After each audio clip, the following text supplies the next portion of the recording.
पश्चिम Asia की आबो हवा में बारूदी गंध पसरी हुई है।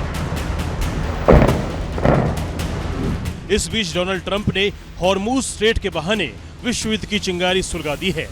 क्या अमेरिकी राष्ट्रपति युद्ध में फंस गए हैं, जो दूसरे देशों से मदद मांग रहे हैं? क्या ट्रंप की अपील पर बाकी देश भी ईरान की जंग में कूद जाएंगे? इन सवालों के जवाब से पहले युद्ध क्षेत्र से आई नई तस्वीर देखिए, जो ईरान के ड्रोन गोदाम पर हमले की बताई जा रही है।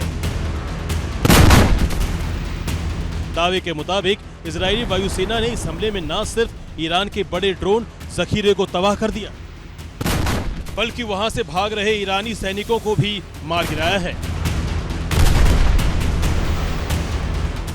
अमेरिका और इजराइल के निशाने पर ईरान के अहम ठिकाने हैं। सबूत ये दो तस्वीरें हैं। पहली तेहरान में ईरान के स्पेस रिसर्च सेंटर पर हमले की है, दूसरी पश्चिमी ईरान के डेजफुल शहर की है। युद्ध में अमेरिका बार बार अपने विध्वंसक बॉम्बर P-52 को दिखाकर ईरान को डरा रहा है,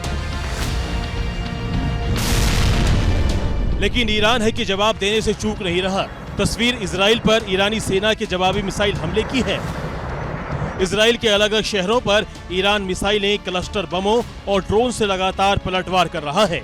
ऐसे में जगह जगह बारूदी आग सुलग रही है। ईरान के समर्थन में उसके सहयोगी मिलिशिया भी अमेरिकी ठिकानों पर कहर बरपाने में जुटी है। बगदाद एयरपोर्ट के करीब अमेरिकी सैन्य ठिकाने पर इराकी मिलिशिया ने FPV ड्रोन से हमला किया है। इसके साथ ही फारस की खाड़ी और ओमान की खाड़ी को जोड़ने वाले हॉर्मुज स्ट्रेट पर ईरान का बारूदी पहरा भी जारी है। इसका अंजाम यह है कि कच्चे तेल की कीमत $100 प्रति बैरल के आसपास बनी हुई है। आलम यह है, युद्ध छिड़ने के बाद अमेरिका में गैस के दाम में 65% की बढ़ोतरी हो चुकी है।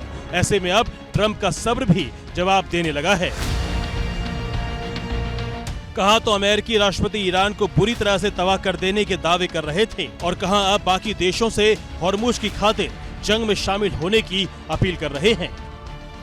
उन्होंने सोशल मीडिया में लिखा है, कई देश, खासकर वो जो ईरान की ओर से हॉर्मुज स्ट्रेट बंद करने की कोशिश से प्रभावित हैं, इसे खुला और सुरक्षित रखने के लिए युद्धपोत भेजेंगे। इसके साथ ही उन्होंने फिर से दावा किया कि अमेरिकी सेना ने ईरान की सैन्य क्षमता को 100% बर्बाद कर दिया है। बावजूद इसके ईरान के लिए 1-2 ड्रोन भेजना, बारूदी सुरंग का इस्तेमाल और नजदीक से मिसाइल दागना आसान है। इसे देखते हुए ट्रंप ने चीन, फ्रांस, जापान, दक्षिण कोरिया और हॉर्मुज स्ट्रेट की नाकाबंदी से प्रभावित देशों से जहाज भेजने की अपील की है।